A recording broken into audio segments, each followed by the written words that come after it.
Now let's see some of the examples, and this is the first example from Yishi, and this is on behance.net, and you can see how I think this is a design agency, and there are project profile and journal, and you can see how they are using this very unique typeface, and you can see it is it look like that it is it is written by a cut nib pen and calligraphic pen, something like that.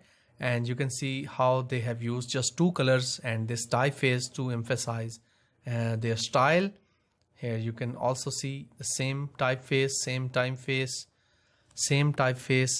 only one typeface used in this whole design, and you can see it is looking great. So this is how the typefaces selection or typeface selection can enhance your design. So let's see another one. Here you can see this is some recipe website, I think, and you can see here there are two fonts. I think this is the same one. This is a very bold version, and this is normal. I think they look the same. Let's see the O. Okay, so here we have these two fonts, and they are looking great. Very thick heading with some great style. And you can see over here Visual Core New Nourish. So you can see this font is very rounded, and it is sans-serif, and this is a serif font. So they look together great. Here again you can see sans-serif and serif. Sans-serif is basically have some endings like these, and very thick balls. You can see over here on the tail of Y there is a small ball, and they are looking great. So this is another design, and here you can see again they are using very contrasty or very thick and thin contrast font.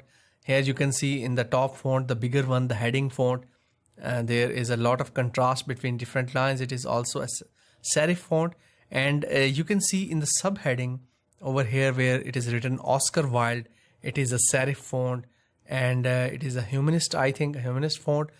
Here's another example. Here you can see very thick over here. So you can see the difference in scale. This is very big, this is very small, and this is very thick, this is very thin. So this is how it is going to create interest in your design. So you can see just two typefaces, one very big, one very small, and they are looking great together. Similarly, this is another project, Berlin, and I really love this font. This is again, I think, transitional font, I guess. I don't remember everything, but I think it is more depends on creating your sense of matching fonts.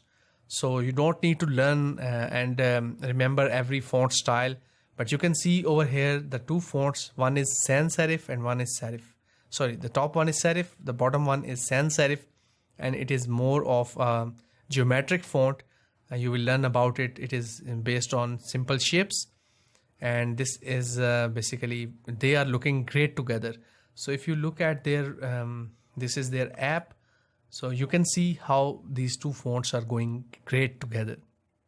This is used for heading. So the purpose of this font, this top one is heading, the bottom one is the text.